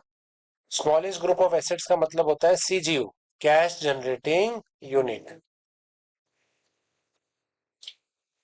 All such machines put together could fetch a sum of rupees 4.44 crore if disposed. Discuss the applicability of.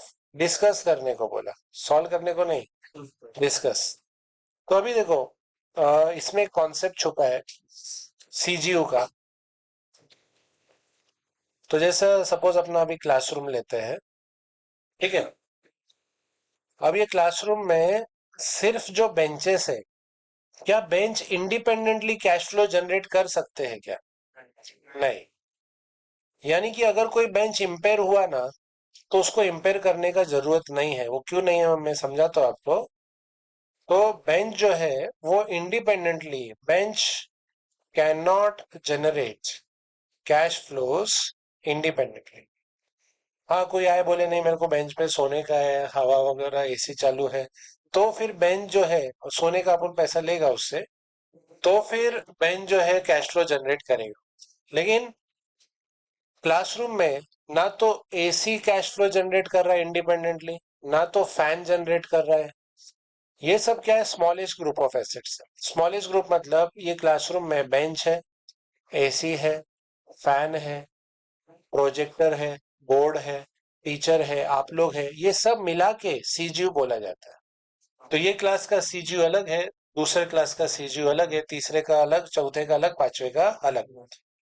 तो अगर आपका जो main CGU है ये classroom, अगर ये classroom impair नहीं हो रहा, तो फिर उसके अंदर के एसेट्स को इंपेयर करने का जरूरत नहीं है।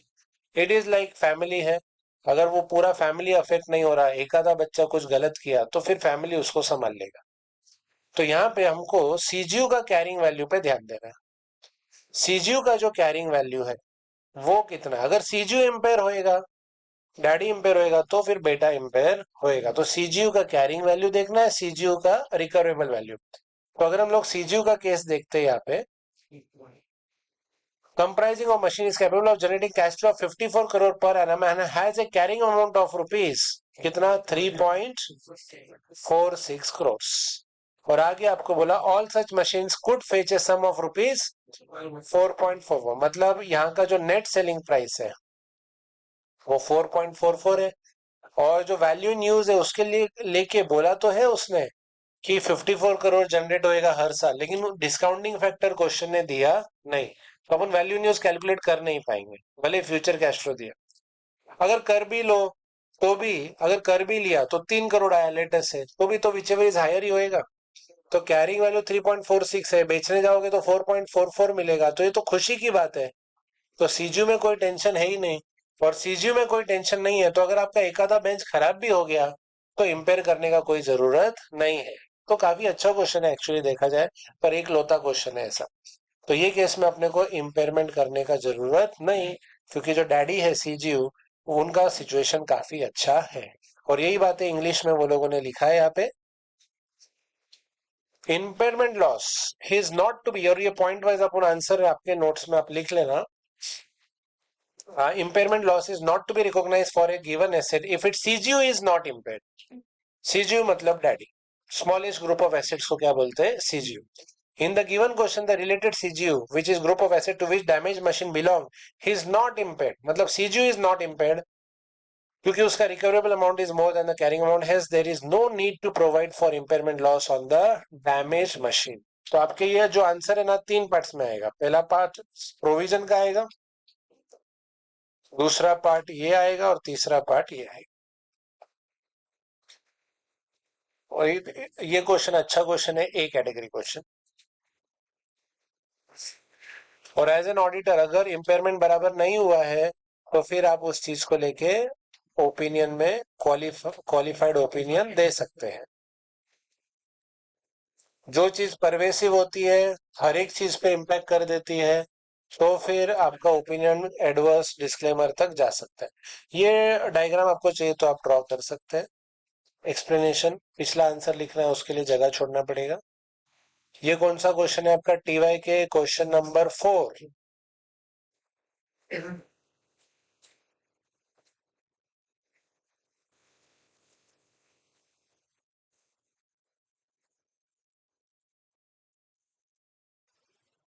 स्मॉलेस्ट ग्रुप ऑफ एसेट्स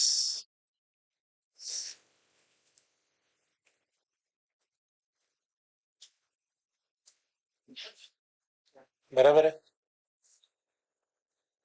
और फिर अपना सीजीओ जो है उसका कैरिंग वैल्यू 3.46 है, रिकवरेबल वैल्यू 4.44 है।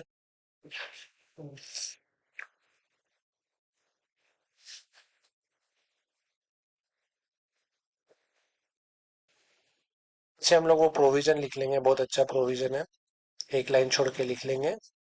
एग्जाम में भी आप अपना रफ वर्किंग वगैरह में ऐसा वर्किंग कर सकते हो, कोई टेंशन का नहीं।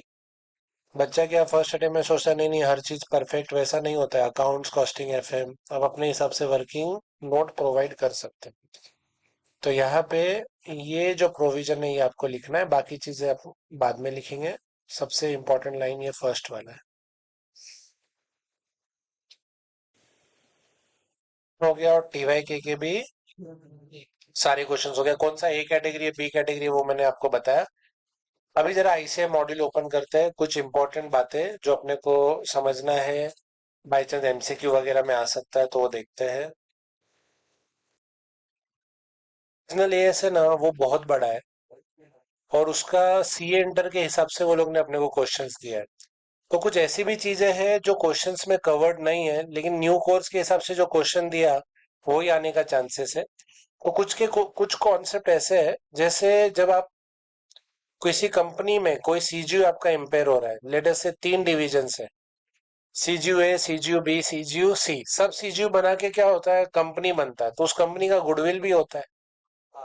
उस कंपनी के अंदर एक कॉर्पोरेट एसेट करके भी होता है।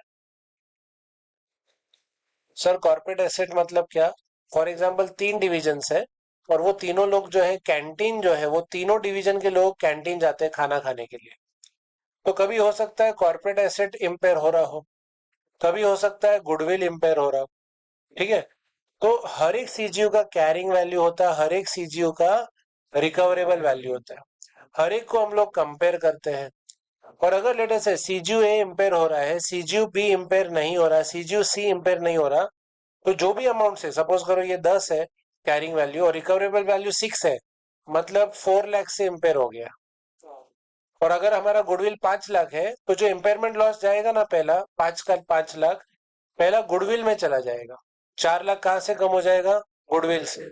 और बाकी 1 लाख किधर जाएगा? पीएनएल। ऐसे सब क्वेश्चन आपको है नहीं, वो सीए फाइनल में है।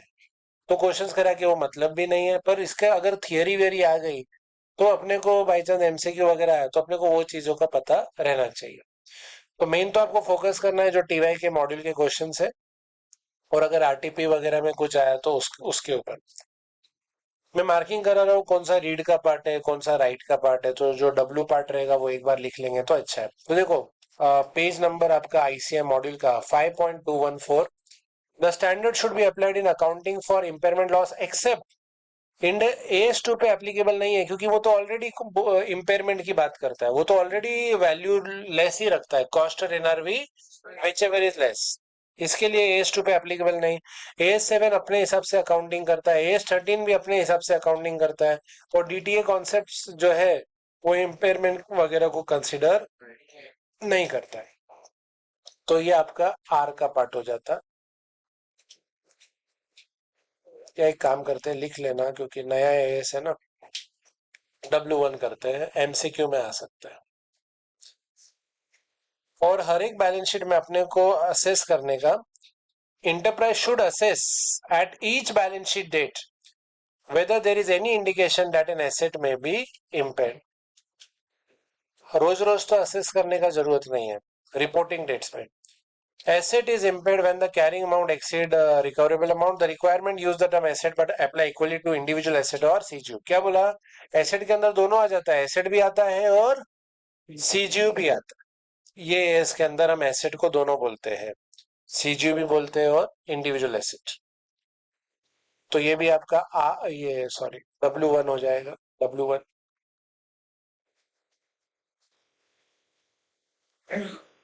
फिर इंडिकेटर्स ऑफ इम्पेयरमेंट, कुछ इंटरनल इंडिकेटर्स होते हैं, कुछ external. For example team India match हार गई, तो कुछ इंटरनल रीजन हो सकते हैं, कुछ पिच के रीजन, एक्सटर्नल रीजन हो सकते हैं।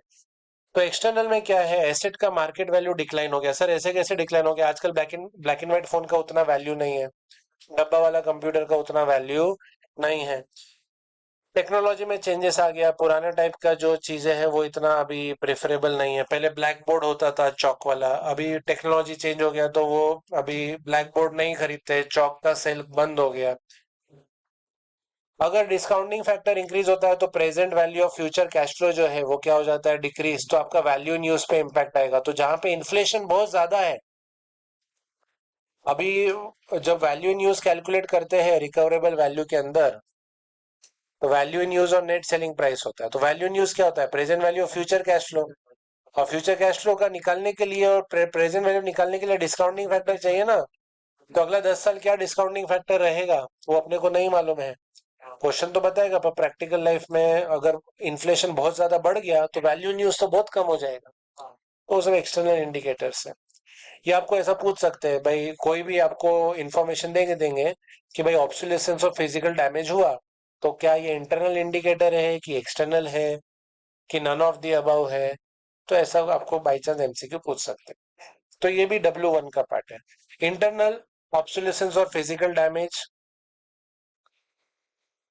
एंटरप्राइज ने डिसाइड किया भाई डाइवेस्टमेंट करना है, एसएम में डाइवेस्टमेंट था, उसको यहाँ पे बोलते हैं क्या, डिसकंटिन्यू करना है।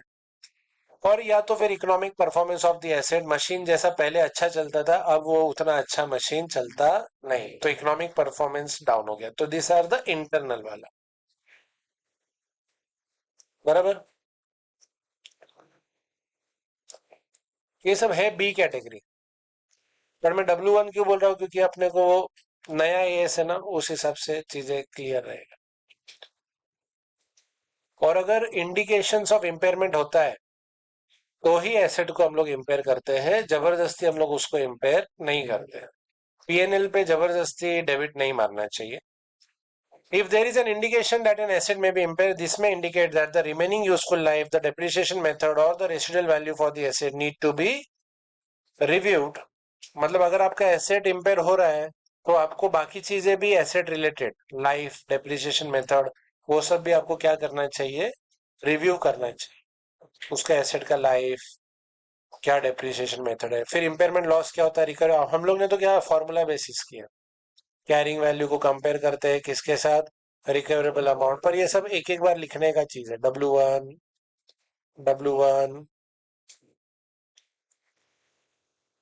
बहुत ज्यादा थियरी नहीं है, थोड़ा ही थियरी है, बराबर है।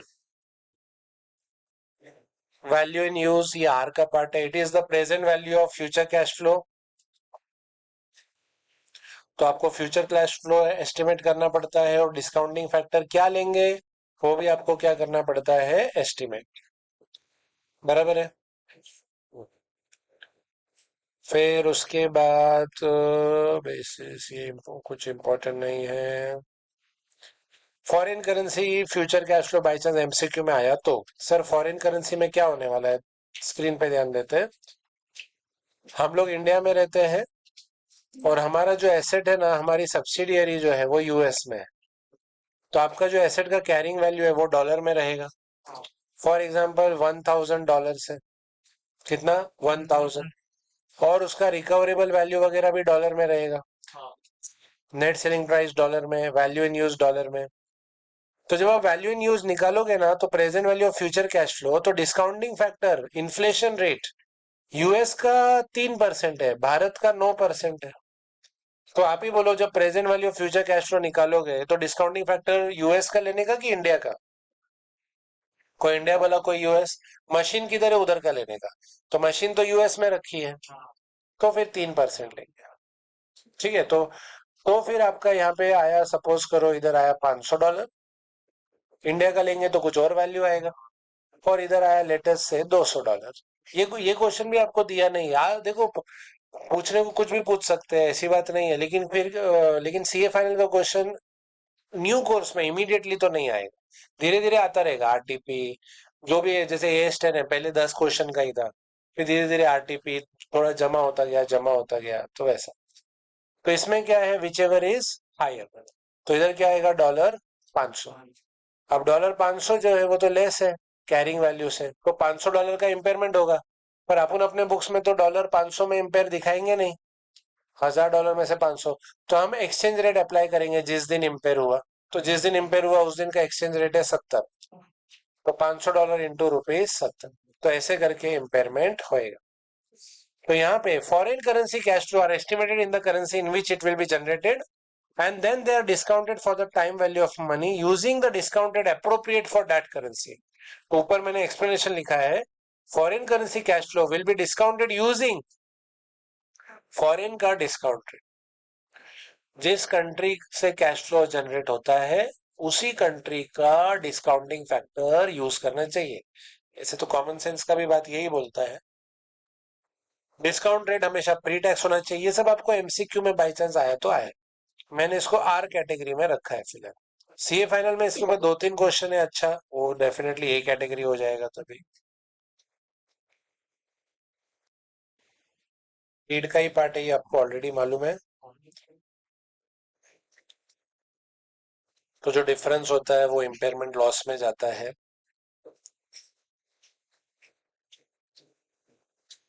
फिर उसके बाद सीजीओ को क्या बोलते हैं, बाई चांस एमसीक्यू में आया तो smallest group of asset is called as SBU, CGU, ठीक है, करंट एसेट, फिक्स एसेट, तो उसको बोलते हैं अपन क्या, सीजीयू।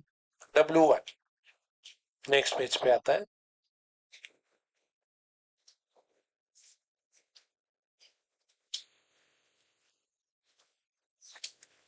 बराबर है।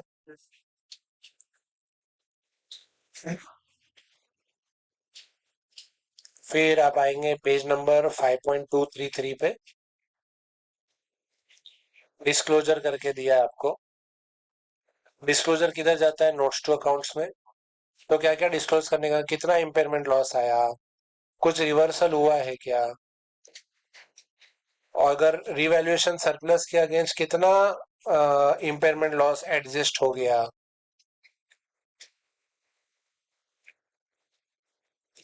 कुछ रिवर्सल हुआ है क्या डायरेक्टली इन रिवैल्यूएशन सरप्लस। तो ये सब क्या आपका रीड का पार्ट है, आर।